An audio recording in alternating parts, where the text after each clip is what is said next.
Você conhece a Rádio Web Divulgar?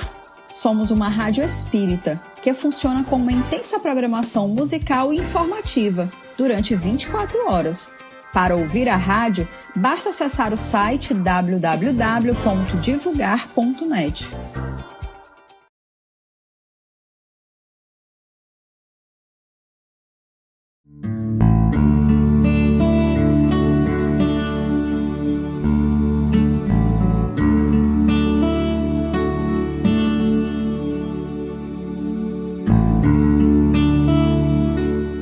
Olá, amigos. É uma alegria estar com vocês da Associação Médico Espírita do Maranhão.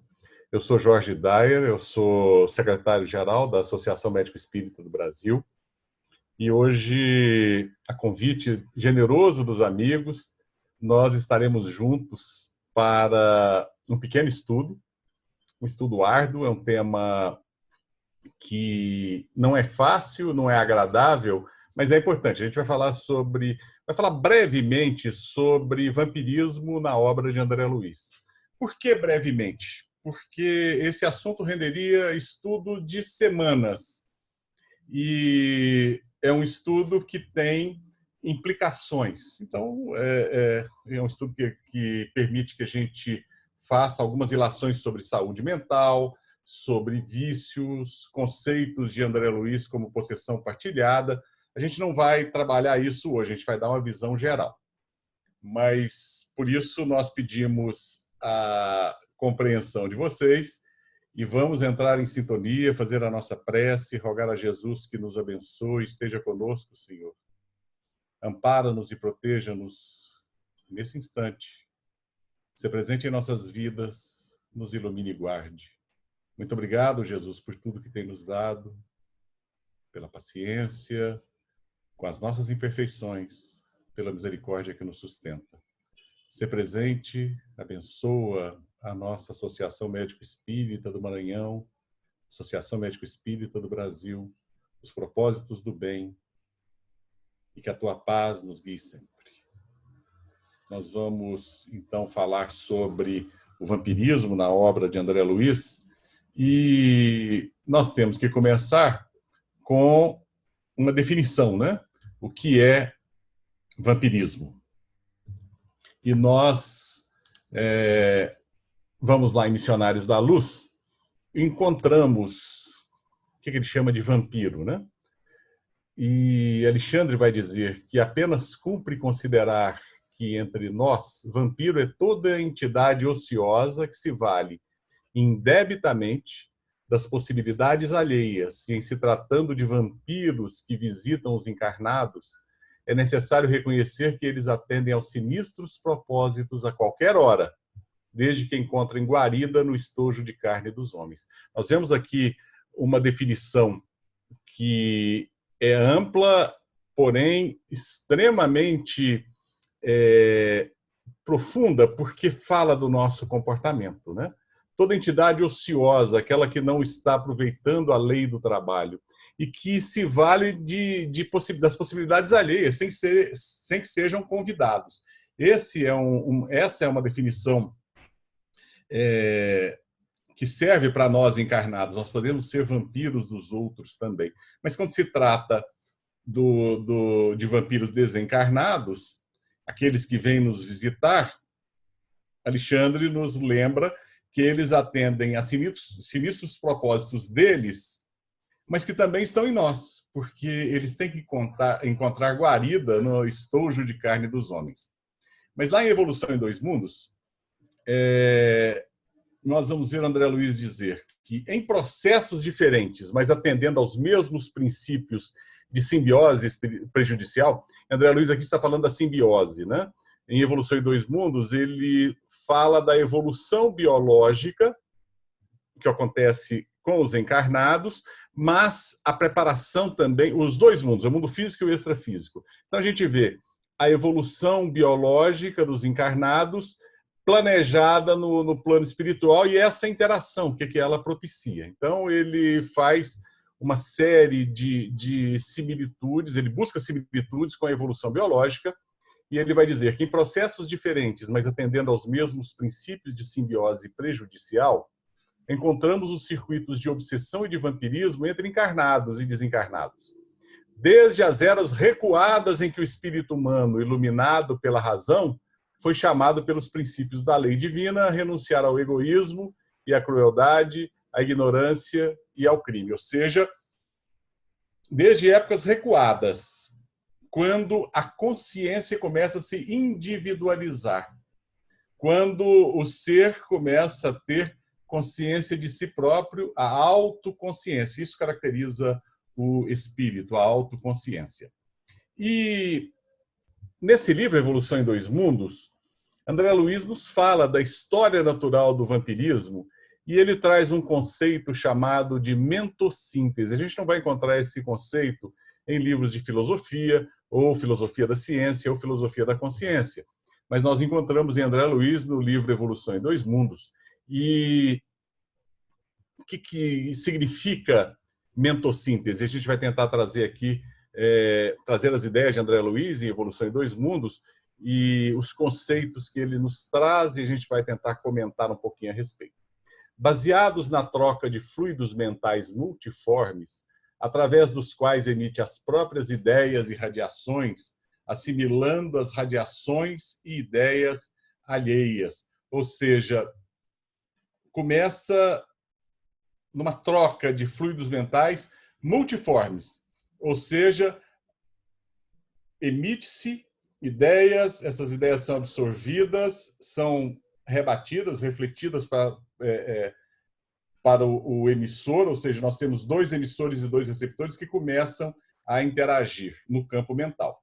O impulso que lhe surgia na mente embrionária por interesse acidental de posse, ante a necessidade de alimento esporádico, é agora o desejo consciente. Então, sai-se do instinto e passa para a consciência esse desejo. E, sobretudo, o anseio genésico instintivo. Aí, o que é muito interessante é que o que caracteriza os vampiros das histórias em quadrinhos e dos filmes é essa ligação genésica, essa ligação sexual. E André Luiz percebe que, porque é uma força muito importante, e André Luiz, então, percebe que é necessário citar isso. E ele fala, e sobretudo o anseio genésico instintivo que se lhe sobrepunha à vida normal em períodos certos, converteu-se em atração afetiva constante, ou seja, o impulso genésico que antes era só para a reprodução, ele, no ser autoconsciente, ele passa por um processo, o amor primitivo, a necessidade, a atração afetiva, a necessidade contínua do afeto do outro.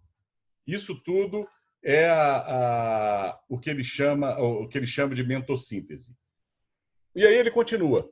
Semelhantes processos de associação aparecem largamente empregados pela mente desencarnada, ainda tateante, na existência de além-túmulo, Amedrontada perante o desconhecido que não consegue arrostar de pronto, vale-se da receptividade dos que lhe choram a perda e demora-se colada aos que mais ama. Ou seja, onde começa esse intercâmbio? Primeiro surge o afeto, a necessidade contínua do afeto, esse intercâmbio, essa troca, e cria-se uma necessidade em que aquele ser, e ele está falando lá de recuadas eras, e a gente traz isso instintivamente, ele sente necessidade de permanecer colado aos que mais ama. Noutras circunstâncias, aí vai continuar André Luiz, né? No texto lá em Evolução em Dois Mundos.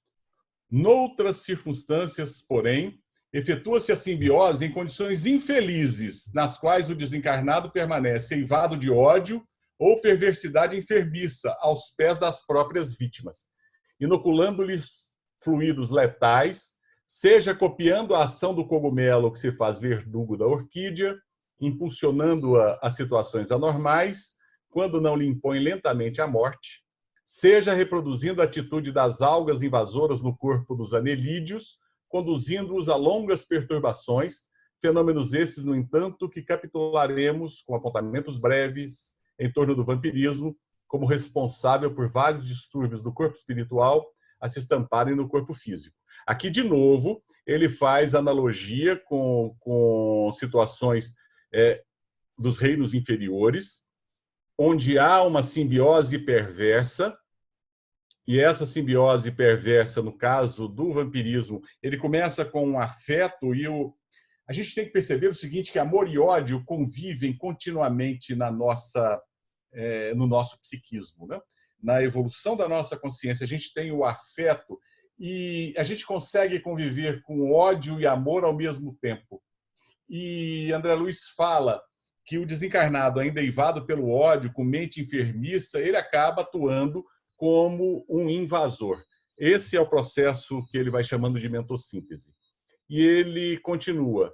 E qual o cogumelo que projeta para dentro dos tecidos da alga dominadores apêndices, com os quais lhe suga grande parte dos elementos orgânicos por ela própria assimilados, o espírito desenfaixado da veste física lança habitualmente para a intimidade dos tecidos físico-psicossomáticos daqueles que o asilam as emanações do seu corpo sutil, ou seja, aquele que vai vampirizar, aquele que se torna vampiro, ele suga as energias através de emanações do próprio corpo espiritual. E ele compara com as radículas alongadas ou sutis alavancas de força. E isso faz com que esse espírito vampirizador, ou vampiro, subtraia a vitalidade elaborada por eles nos processos da biossíntese, sustentando-se por vezes largo tempo nessa permuta viva de forças. Aqui ele está falando do cogumelo, e ele diz que o vampiro é como esse cogumelo, que ele gruda nos tecidos e apêndices, radículas, e suga as energias vitais. O que é interessante é que no processo de vampirismo há uma troca, porque aquele que é vampirizado, ele deu guarida, porque ele guarda os mesmos sentimentos, ele guarda as mesmas intenções, os mesmos vícios. Mas ele acaba perdendo, porque ele fornece ao vampiro energia vital. Mas André Luiz ele está falando nessa mentossíntese de um processo que ocorre quase que naturalmente, quase que instintivamente, pela consciência ainda infantil, que começa a se individualizar. E por isso nós vivemos um planeta de expiação e provas, porque nós passamos por tudo isso, experimentamos tudo isso, desenvolvemos nossas paixões, nossos vícios, e esses nossos vícios nos levaram a esse tipo de relação. Hoje nós estamos num processo de expiação e provas dessa era mais recuada. E aí, quando nós terminamos de perceber isso, esse processo de mentossíntese, nós percebemos que o vampirismo ele é uma espécie de parasitismo. E André Luiz nos fala do vampirismo como parasitismo também em Evolução em Dois Mundos. E ele vai falar das infecções fluídicas. Isso aqui, para médico espírita, é um manancial de estudos, porque a gente sabe como as infecções se desenvolvem. E André Luiz nos traz um conceito de infecção fluídica. Então, vejam bem. Alguns, como ectoparasitas temporários, procedem à semelhança dos mosquitos e dos ácaros, dos carrapatos, né?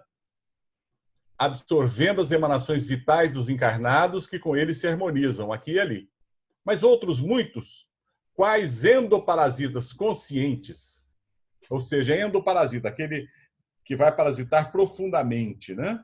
Endoparasita, o ectoparasita é o carrapato, o endoparasita a gente pega como exemplo a lombriga.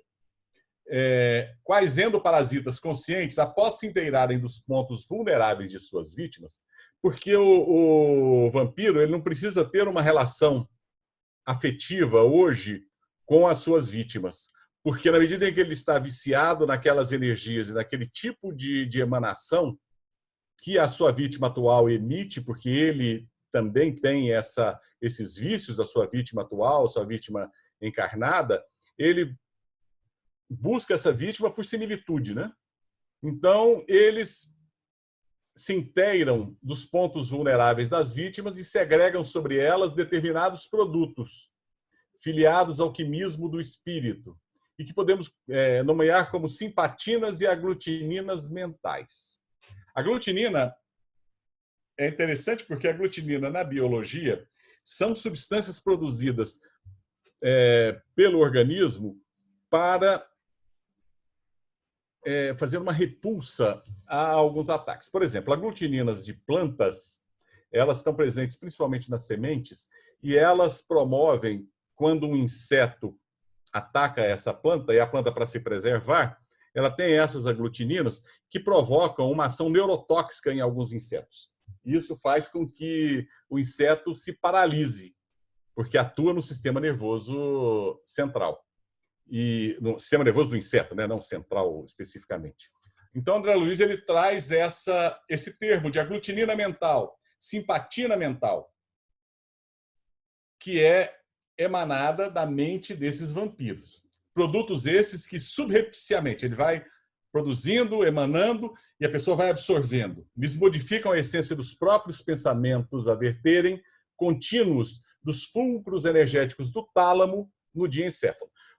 Diencéfalo é uma região nobre que envolve o tálamo, o hipotálamo, o epitálamo, onde está a pineal, e é o ponto de ligação do perispírito, ponto central, de onde emanam as radiações e irradiações do centro coronário. André Luiz dá um exemplo desse tipo de ligação no livro Sexo e Destino, porque ele coloca a figura de Cláudio, que é o personagem desequilibrado desse livro, e Moreira, que é o seu verdugo obsessor. Moreira ele recebe um amigo e oferece para o amigo uma bebida alcoólica. Então, Moreira ele envolve o Cláudio como um polvo, ele dá um nó e dá um comando mental. Sede, tenho sede, quero beber. O Cláudio estava lendo o jornal, ele larga o jornal para o lado, serve uma dose de uma bebida alcoólica e toma uma talagada. E aí o Moreira oferece para o amigo. Você aceita? O amigo, então, levanta, envolve também o Cláudio, porque o Cláudio tem aquele vício dos alcoólicos a qualquer hora, a qualquer momento, e diz, quero beber, tenho sede. Ele, de novo, levanta e toma uma segunda dose. Tudo isso ocorre num processo que não é só de ordenamento mental, porque esse ordenamento mental ele vem acompanhado de, André Luiz aqui nos mostra, de secreções mentais, que ele chama, mas que afetam profundamente o cérebro da vítima. E aí André Luiz vai nos falar da sede, e a gente conhece a chamada sede, entre aspas, sede hipotalâmica, que seria sede de água, mas que em processos de alcoólatras é sede de bebida alcoólica. E há uma alteração física propriamente dita. Então, essa explicação aqui de André Luiz tem uma base médica. Então, ele vai dizer, os verdugos comumente senhoreiam os neurônios do hipotálamo, acentuando a própria dominação sobre o feixe amielínico que o liga ao córtex frontal. O córtex frontal é esse verdinho aqui do slide. Controlando as estações sensíveis do centro coronário, que aí se fixam para o governo das excitações e produzem nas suas vítimas, quando contrariados em seus desígnios, inibições de funções viscerais diversas, mediante influência mecânica sobre o simpático e o parasimpático. A pessoa tenta resistir e, de repente, sente uma tonteira, um mal-estar. A gente vê muito isso em processo de obsessão grave. A pessoa desfalece algumas vezes, ou tem a sensação de desfalecimento. Então, André Luiz nos traz aqui um mecanismo de base neural, de um processo de vampirismo que nós não conseguimos detectar aos olhos da ciência comum, da chamada ciência ordinária. E por mais que o texto seja complexo, ninguém tem obrigação de saber o que é um feixe amielínico, o que é o hipotálamo, mas é aqui no córtex cerebral, nessa areazinha verde, é que nós temos os centros inibitórios. André Luiz vai chamar o lobo frontal ou área pré-frontal, ou córtex pré-frontal, no terceiro andar da casa mental. O que ela faz hoje? Ela inibe os nossos impulsos mais primitivos. Por exemplo, eu olho para uma pessoa na rua, essa pessoa olha de uma forma mal encarada para mim, eu tenho um impulso primitivo de responder àquela agressão visual ou verbal com uma outra agressão, mas o meu córtex pré-frontal é que chega e fala: opa, pera um pouquinho, rapaz. Calma, não é assim. Nós precisamos conviver em sociedade. E a nossa convivência,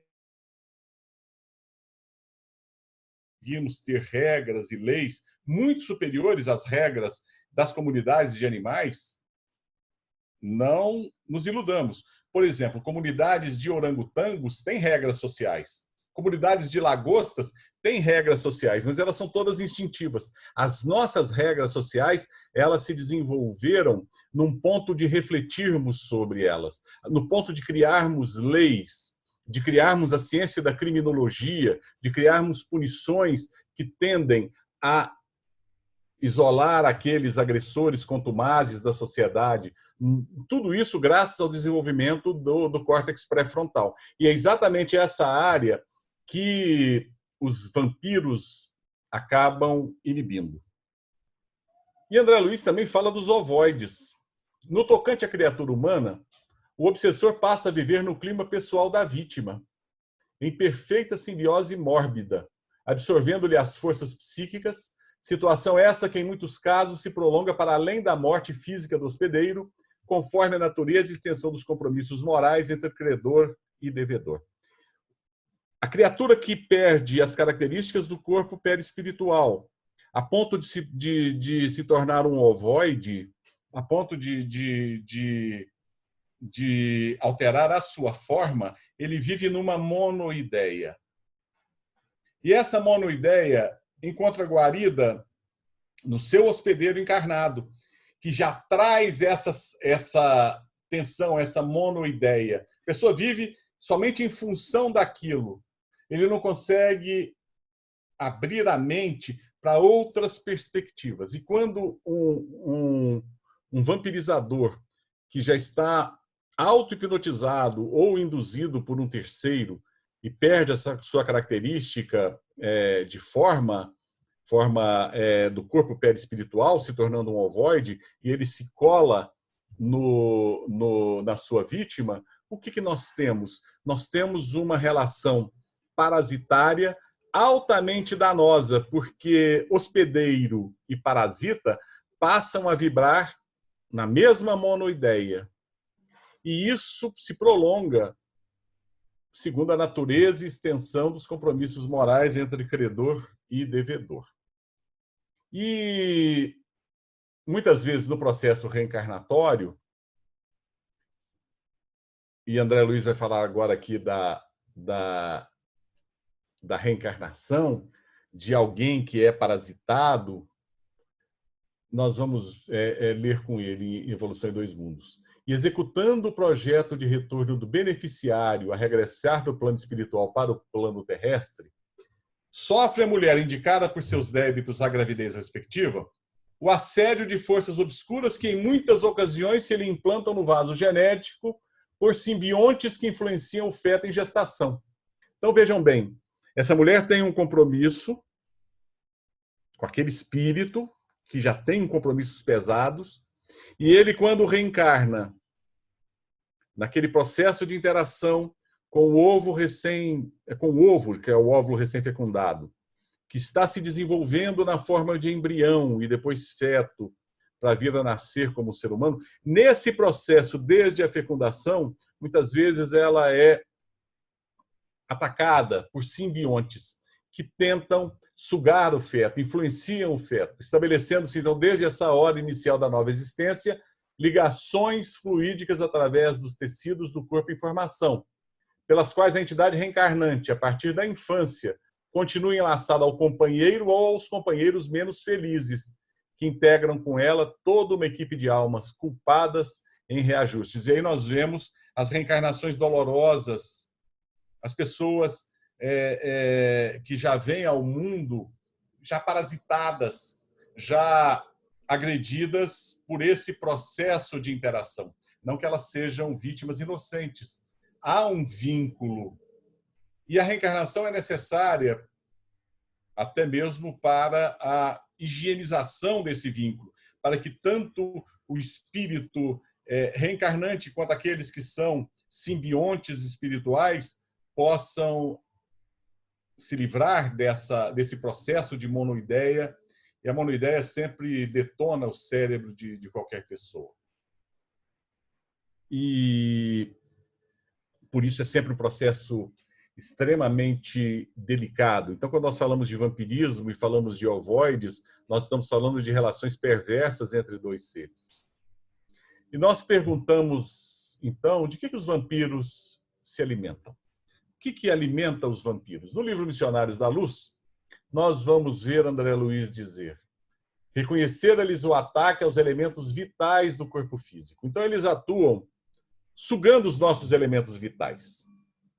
Quando a pessoa bebe, a gente pode até dizer que no caso de um alcoólatra contumaz, a gente pode até dizer que o vampiro absorve o álcool, mas ele absorve principalmente as modificações que se dão no corpo físico, alterações essas motivadas pelo álcool, que fazem com que isso aqui é álcool, a gente pode falar de sexo, de droga, de outros vícios, né?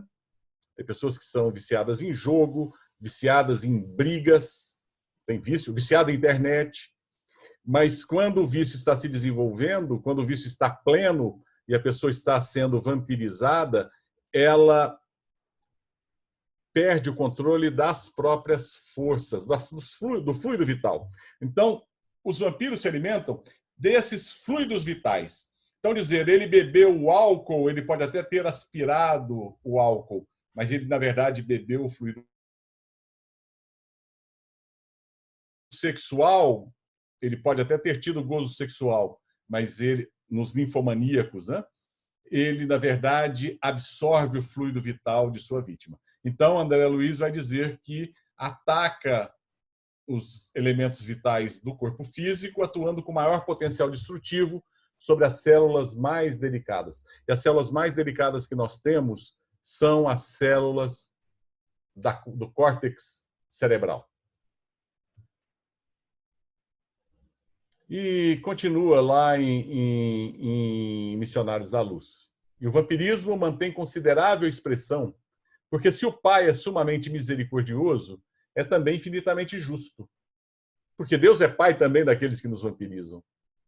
E aqueles que nos vampirizam o fazem porque nós damos guarida. Então, o vampirismo é uma relação dupla, de mão dupla. Não existe vítima e verdugo. Existe uma interação de dois ou mais seres. Ninguém lhe confundirá os desígnios e a morte do corpo quase sempre surpreende a alma em terrível condição parasitária. Desse modo, a promiscuidade entre os encarnados indiferentes à lei divina e aos desencarnados que a ela têm sido indiferentes é muito grande na crosta da Terra. E a gente vê que a promiscuidade aumenta, né? No dia a dia, nós vemos uma contracorrente. Enquanto nós temos uma corrente moralizadora, uma corrente que busca divulgar os princípios do Evangelho para a moralização e moral com M maiúsculo do homem, a elevação do espírito, existe uma contracorrente que combate tudo isso, promovendo a promiscuidade e a perversidade, né? Absolutamente sem preparo e tendo vivido muito mais de sensações animalizadas que de sentimentos e pensamentos puros, as criaturas humanas, além do túmulo, em muitíssimos casos, prosseguem imantadas aos ambientes domésticos que lhes alimentavam o campo emocional. E nós vemos isso em famílias desequilibradas. Tem gente que acha lindo, né, fazer sepultamento. Não, eu quero que no meu velório continue todo mundo na mesma farra que eu sempre fiz, com muita música, bebida, bagunça, churrasco. Eu quero ser enterrado desse jeito. Quem viveu a vida toda pode entender como crítica, mas eu pego como exemplo. Quem viveu a vida toda nesse tipo de promiscuidade, sem ter uma veneração pelo transcendente, ele vai se encontrar no mundo espiritual nessa mesma promiscuidade. Porque no plano físico ele tem a companhia desses espíritos que compartilham das mesmas sensações. E aí, Alexandre vai dizer para André Luiz: surpreendeu-se você com as larvas que lhes avassalam as energias espirituais. Porque ele fala das larvas mentais. Os nossos pensamentos desequilibrados, eles produzem verdadeiras larvas mentais. Gente, 90% do DNA do nosso corpo é DNA de bactéria. Nós convivemos com uma flora intestinal. Quanto mais saudável essa flora intestinal, menos adulterada por alimentos, o que a gente chama de tóxicos, disruptores químicos endócrinos. Isso aí arrebenta com a nossa flora normal e provoca muitas doenças e inflamações. Nós também produzimos uma flora bacteriana perversa pelas emanações mentais. Bacteriana, entre aspas, porque são flora, é o que a gente, André Luiz, chama de larvas mentais. Então ele fala, Alexandre, surpreendeu-se você com as larvas que lhes avassalam as energias espirituais. Elas atuam como verdadeiros vampiros, e os vampiros se alimentam dessas larvas. Agora verá as entidades exploradoras que permanecem fora do recinto, esperando-lhes o regresso. Ele está falando de um grupo de pessoas que esteve na casa espírita, que alimentam esses vampiros no dia a dia por pensamentos pessimistas ou desejo contumaz, e no caso que ele fala de um rapaz recém-casado, mas que tem um vício pelo sexo, convívio com prostitutas. Ele fala de uma mulher extremamente pessimista, e a terceira pessoa é a pessoa que faz o vínculo bom com a casa, né? Que traz a companhia dos bons espíritos. Então, ele está falando, observando a saída dessas pessoas que foram à casa espírita, saem bem, mas logo encontram esses vampiros. Mas aí ele dá um exemplo no geral. A maioria, rompido o nosso círculo magnético, organizado no curso de cada reunião, a reunião espírita que a gente estava falando, esquece as bênçãos recebidas e volta-se novamente para as mesmas condições deploráveis de horas antes, subjugada pelos vampiros renitentes e cruéis. Os vampiros, então, eles se alimentam dessas larvas mentais que nós produzimos pelo pensamento desequilibrado. E continua Alexandre no livro Missionários da Luz.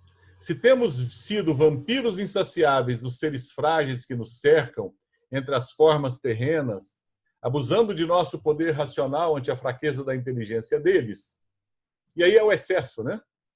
É o excesso. Eu vou caçar, não porque eu tenho fome, mas pelo prazer da caça.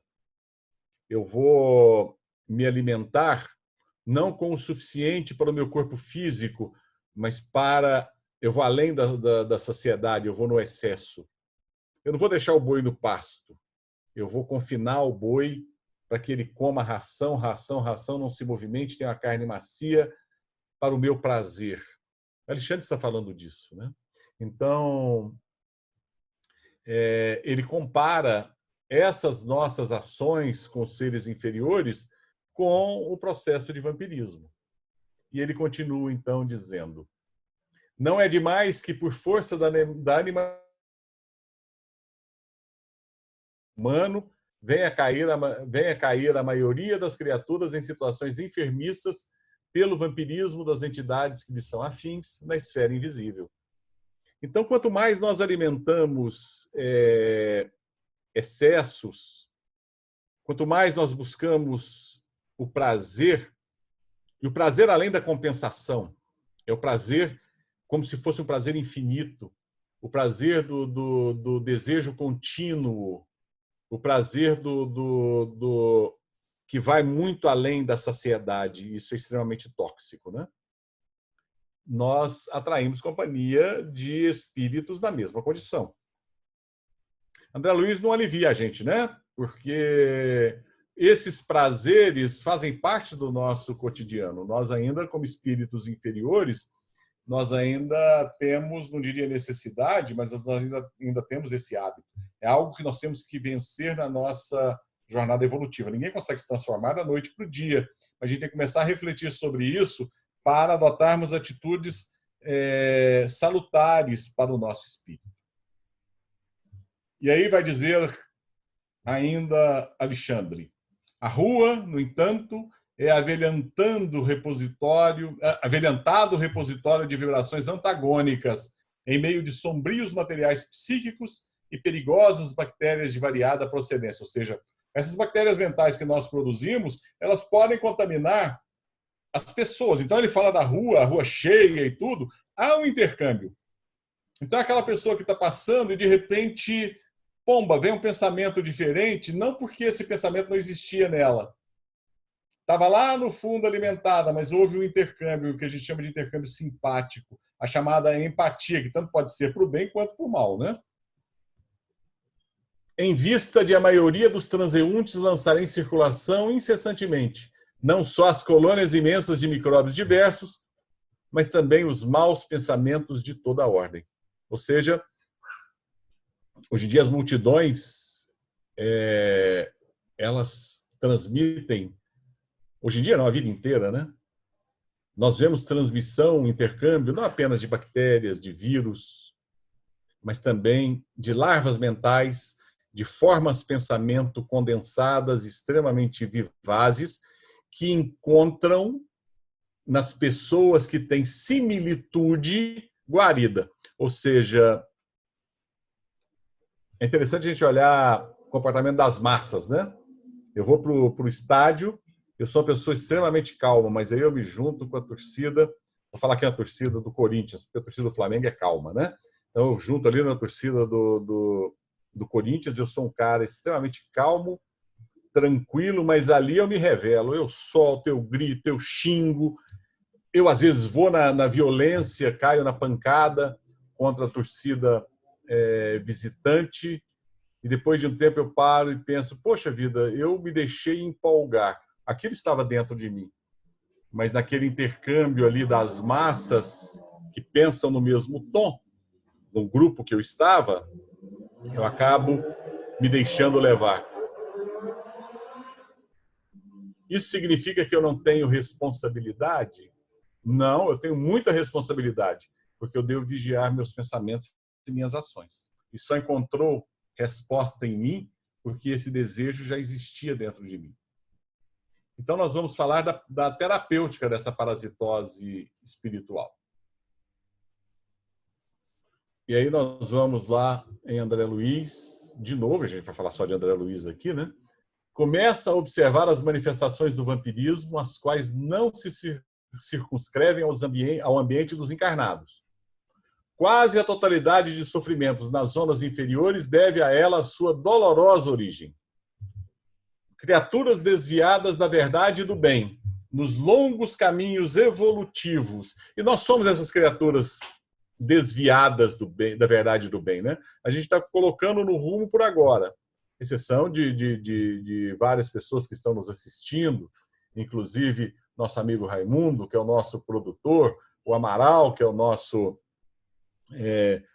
hostess, né? Que está nosso Sherman, que está nos recebendo, mas a maioria de nós somos criaturas desviadas da verdade e do bem. Então, criaturas desviadas da verdade e do bem, nos longos caminhos evolutivos, reúnem-se umas às outras para a continuidade das permutas magnéticas de baixa classe, ou seja, espíritos desencarnados que chegam no plano espiritual e vão se reunir por afinidade. Os criminosos de vários matizes, os fracos da vontade, os aleijados do caráter, os doentes voluntários. Doente voluntário, hein? Aquele que é um vitimista. Você está bem? Ah, eu estou melhor do que mereço. E no fundo ele está dizendo, eu estou nada, rapaz. Eu estou vontade de matar um. Ou então, eu quero ter a pior coisa do mundo para que as pessoas olhem para mim. São os doentes voluntários. Os teimosos e recalcitrantes de todas as situações e de todos os tempos integram comunidades de sofredores e penitentes do mesmo padrão, arrastando-se pesadamente nas regiões invisíveis ao olhar humano. Ou seja, entre nós existe uma comunidade de desencarnados nessas vibrações pesadas. Em Os Mensageiros, André Luiz diz que esses espíritos de baixa emanação psíquica se aproximam cada vez mais da Terra. Isso foi em 44, imagina agora que nós estamos em 2020. Todos eles segregam forças detestáveis e criam formas horripilantes, porque toda a matéria mental está revestida de forma plasmadora e exteriorizante. Ou seja, a maior variedade de monstros psíquicos que nós podemos imaginar é emanar. Nós temos o risco contínuo de sintonia. A gente geralmente é presa quase fácil, né? E aí, sobre o combate ao vampirismo, diz-nos André Luiz: quanto ao combate sistemático ao vampirismo nas múltiplas moléstias da alma, aqui também no plano de nossas atividades não faltam processos saneadores e curativos de natureza exterior. No entanto, examinando o assunto na essência, somos compelidos a reconhecer que cada filho de Deus deve ser o médico de si mesmo. Não existe um vampiro criado para ser vampiro. A pessoa se tornou esse vampiro, mas ele não deixou de ser filho de Deus. Não deixou de ser amado por Deus. Não deixou de ser chamado por Deus de meu filho amado a cada instante. Então, cada filho de Deus deve ser o médico de si mesmo, e até a plena aceitação dessa verdade, com as aplicações de seus princípios, a criatura estará sujeita a incessantes desequilíbrios. Ou seja, é do ser humano esse desequilíbrio na condição atual da Terra. Nós somos sujeitos a incessantes desequilíbrios, mas cabe-nos o desejo contínuo do reequilíbrio, o desejo contínuo do bem, o desejo contínuo de estarmos diante do Pai, aceitando o seu chamado. Isso nós temos que trabalhar. Esse é o grande desafio da nossa experiência num planeta de expiação e provas, até que tenhamos condições de irmos para um planeta de regeneração. E aí, continua André Luiz, aqui em Evolução em Dois Mundos. Não bastará, porém, a palavra que ajude e a oração que ilumina. O hospedeiro de influências inquietantes que, por suas aflições da existência carnal, pode avaliar da qualidade e extensão das próprias dívidas, precisará do próprio exemplo. Eu sei qual é a minha fraqueza, eu sei onde eu tenho minhas tendências, para onde eu pendo, para onde eu caio, o que me derruba. Então eu tenho que trabalhar isso. Não adianta eu só ficar em prece, eu tenho que trabalhar ativamente. Precisará do próprio exemplo no serviço do amor puro aos semelhantes, com educação e sublimação de si mesmo, porque só o exemplo é suficientemente forte para renovar e reajustar. E aí vai continuar em Evolução em Dois Mundos. Ninguém necessita, portanto, aguardar reencarnações futuras, entretecidas de dor e lágrimas, em ligações expiatórias para diligenciar a paz com os inimigos trazidos do pretérito. Porque pelo devotamento ao próximo e pela humildade realmente praticada e sentida, é possível valorizar nossa frase e santificar nossa prece, atraindo simpatias valiosas com intervenções providenciais em nosso favor. O nosso anjo da guarda não nos abandona, mas nós necessitamos continuamente de nos renovarmos pelo exemplo, de lutarmos contra aquilo que nos arrasta, contra nossas tendências, os nossos vícios, a fonte dos males que cada um de nós temos. Deus não nos abandona, somos filhos amados de Deus. E temos que compreender que o amor de Deus implica em corrigenda. E devemos agradecer muitas vezes pelo sofrimento que temos, porque nós não somos inocentes. E aí conclui André Luiz, é que em nos reparando, transfigurados para melhor, os nossos adversários igualmente se desarmam para o mal, compreendendo por fim que só o bem será perante Deus nosso caminho de liberdade e vida. O vampirismo é um processo grave, complexo, que nós ainda vemos na Terra, nessa fase de expiação e provas. Veremos em um número menor quando estivermos em fase de regeneração, porque é onde o bem predomina sobre o mal. Mas o nosso exemplo, quando nós ouvimos o chamado, quando nós estamos na nossa estrada de Damasco, isso é fundamental. Isso muda não somente a nossa vida, mas também daquele que nos é, entre aspas, verdugo, porque ele também é a nossa vítima. Então, como conclusão desse nosso bate-papo, um tanto árduo, nós podemos dizer: André Luiz descreve o vampirismo como decorrente da inferioridade moral, porém mimetiza o período inicial da individualização da consciência. Isso aí a gente vai ter que ir lá em Evolução em Dois Mundos, ler Evolução em Dois Mundos, estudar Evolução em Dois Mundos. Se não temos a compreensão desse livro, estudemos em grupo, procure a Associação Médico Espírita, onde esse livro é um livro-chave de todas as AMEs no mundo todo. Os vícios de toda a ordem são elementos criadores de larvas mentais e atraem o parasitismo espiritual sob a forma de vampirismo. Quais são os vícios? A gente olha vício e fala, o cara vício é só álcool, internet, sexo, cigarro, tá? Não. Vícios são as nossas tendências, os nossos erros repetidos ao longo de várias reencarnações que criam tendências, que nos derrubam, que nos prendem ao passado escravizante, escravizador. Processos obsessivos se utilizam de técnicas vampirizadoras. E nós vemos obsessões complexas, utilizando de vampiros treinados para sugar as energias com o intuito de desestabilizar fisicamente e moralmente aqueles que são obsidiados. O verdadeiro é a terapêutica eficaz contra o vampirismo. André Luiz nos ensina isso. É a lição de Jesus, o amar o nosso próximo. Então, com isso a gente pode concluir agradecendo a todos vocês pela paciência, que vampirismo não é algo muito simples. É assustador? É assustador, sim. Nos deixa numa... Quando nós lemos André Luiz, a gente pensa, meu Deus do céu, eu vou ter que virar santo da noite para o dia. Ninguém consegue virar santo da noite para o dia, né? É algo mais complicado. Mas nós temos que nos esforçar a cada instante para nos melhorarmos cada vez mais. E em nos melhorando, nós também melhoramos aqueles que estão conosco. Nós somos os agentes do bem para nós mesmos e para aqueles que compartilham os nossos vícios. Por isso que não basta o estudo, não basta a oração, se não for acompanhada do exemplo, da atitude, da vontade, do contínuo desejo do bem.